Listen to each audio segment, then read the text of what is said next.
सर्दियों का मौसम था और बर्फ के गाले जैसे आसमान से पर की तरह गिर रहे थे।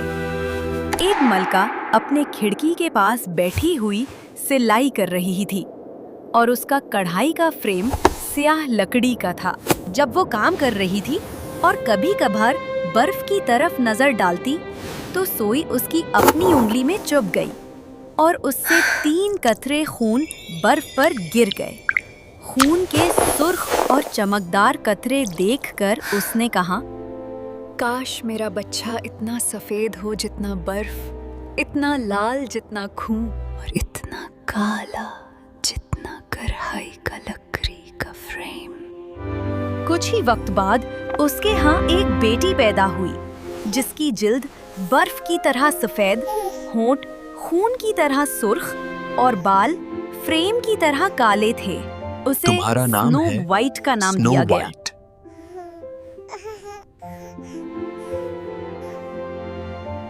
लेकिन खुशी ज्यादा देर ना रही बेबी का क्योंकि मलका जल्द ही इंतकाल कर गई। 1 साल बाद बादशाह ने दूसरी शादी की। नई मलका खूबसूरत थी मगर हुरूर और तकब्बुर से भरी हुई। वो ये सोच भी ना सकती थी कि कोई उससे ज्यादा खूबसूरत हो। उसके पास एक जादुई आईना था। वो आईने के सामने खड़ी होकर कहती, आईना आईना बताओ, सबसे खूबसूरत कौन है? और आईना जवाब देता, आप मेरी मालिका। मलका खुश थी क्योंकि आईना हमेशा सच कहता था। लेकिन स्नो वाइट बड़ी और ज्यादा खूबसूरत होती गई। 18 साल की उम्र में वो दिन की तरह रोशन और अपनी सौतेली माँ से भी ज्यादा दिलकश हो गई। एक दिन मलका ने आईने से पूछा, आईने बताओ, सबसे खूबसूरत कौन है? और आईना जवाब देता, मलिका, आप खूबसूरत हैं, लेकिन स्नो वाइट आपसे ज्यादा हसीन है। ये जवाब सुनकर मलका का दिल हसद और रश्क से भर गया। वो स्नो वाइट से नफरत करने लगी और दिन रात बेचैन रही। आखिरकार उसने एक शिकारी को बुलाया और कहा, जाओ, जंगल ले जाओ और उसका दिल मेरे लिए ले आओ। शिकारी ने हामी भरी और स्नो वाइट को जंगल ले गया। मगर जब उसने उसका मासूम दिल मारने के लिए तलवार उठाई, स्नो वाइट रोने लगी और कहने लगी, शिकारी, मुझे मत मारो, मुझे जाने दो। मैं प्रॉमिस करती हूँ कि दोबारा वापस नहीं आऊंगी। दौड़ो बाछी, बचकर निकलो और कभी वापस मत आना। शिकारी ने उसकी खूबसूरती पर रहम किया और उसने जंगली जानवर को पकड़कर उसका दिल मलका को पेश किया और मलका ने उसे पकाकर खा लिया, ये सोचकर कि अब स्नो वाइट का खात्मा हो गया। इसी दौरान स्नो वाइट अकेली और खौफजदा जंगल में भटक रही थी। दरख्त उस पर छाए हुए थे और हर पत्ती की सरसराहट उसे चौंका देती थी। वो कई घंटों तक भागती रही बगैर ये जाने कि कहाँ जा रही है। शाम को वो एक छोटे घर पहुंची और अंदर जाकर आराम करने लगी। घर बहुत छोटा मगर साफ और खूबसूरत था। यहाँ 7 छोटे तख्त, 7 प्लेटें, 7 चम्मच और 7 छोटे बिस्तर रखे हुए थे। स्नो वाइट ने हर प्लेट से थोड़ा सा खाया और हर कप से थोड़ा सी सब्ज चाय पी ताकि सब बराबर इस्तेमाल हो। फिर वो थक कर बिस्तर पर लेट गई और सो गई। रात को 7 बोने जो पहाड़ों में जमीन खोदते थे घर वापस आए। उन्होंने देखा कि कोई अंदर आया है क्योंकि सब कुछ अपनी जगह पर नहीं था। मेरी कुर्सी पर कोई हर बोने ने पूछा, प्लेट से खाना खाया गया, मेरी सब्ज चाय कम हुई है, मेरी रोटी का टुकड़ा गायब है, मेरी रोटी का टुकड़ा गायब है। सब हैरान थे कि उनके घर में कौन आया। बहुत अजीब बात है। फिर उन्होंने बिस्तर की तरफ देखा और 7वीं बोने ने लालटेन की रोशनी में देखा कि एक बहुत खूबसूरत लड़की पलंग पर सो रही है।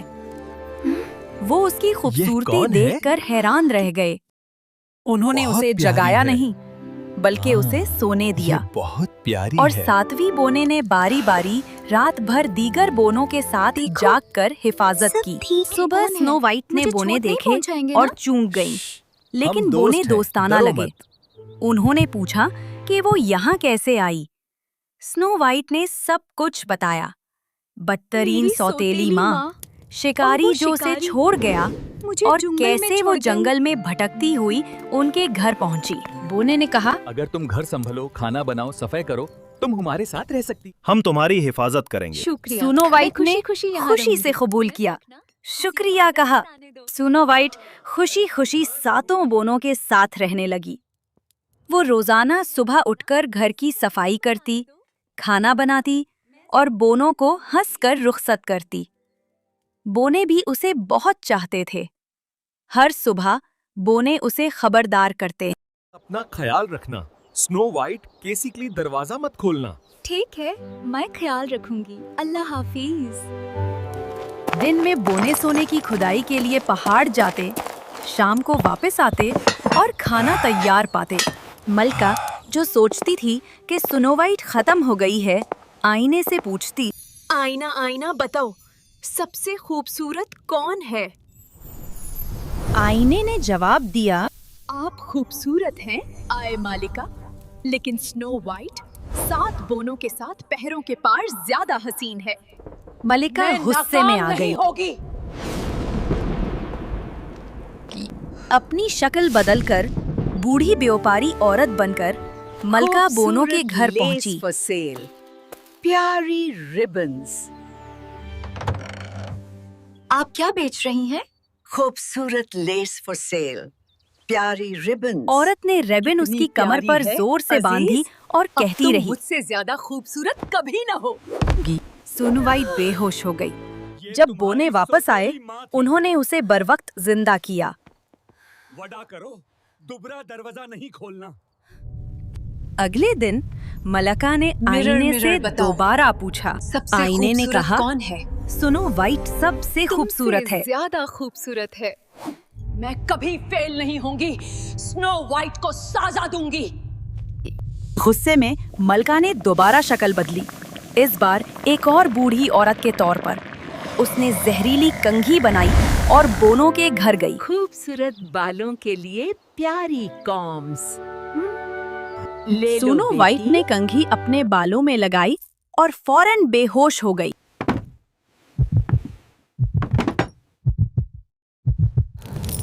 बोने वापस आए और कंघी निकाल कर उसे जिंदा कर दिया और स्नो वाइट से कहा, कभी भी अजनबियों के लिए दरवाजा न खोलो। जब मलका को पता चला कि स्नो वाइट जिंदा है, उसने सबसे खतरनाक चाल चलाई। एक खूबसूरत सुर्ख और सफेद सेब तैयार किया, जिस पर सिर्फ एक तरफ जहर था। फिर वो किसान औरत के रूप में बोनों के घर गई और कहा, ताजा सेब बाग के सेब हैं, ले लो। स्नो वाइट ने एक सेब खा लिया और जमीन पर गिर गई। बोने कुछ न कर सके।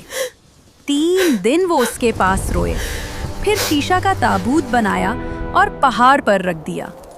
एक हमेशा पहरा देता रहा।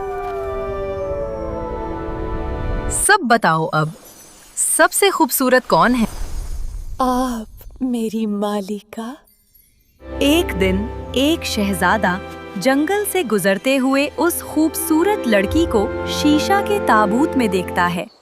वो इतना मुतासिर हुआ कि ताबूत उठाने के दौरान जहरीला सेब निकला और स्नो वाइट तुम जाग सुरक्षित गई। हो, मेरे साथ पैलेस चलो। क्या तुम मेरी स्नो रानी वाइट बनोगी? मुस्कुराहट के साथ राजी हो गई। शादी शानदार हुई और वो दोनों खुशी खुशी हुकूमत करने लगे। बदतरीन मलका, जो अब भी स्नो वाइट के मर जाने पर यकीन करती थी, को भी दावत दी गई। शादी की दावत में उसे सुर्ख गरम लोहे के जूते पहनाए गए और उसे रक्स करवाया गया।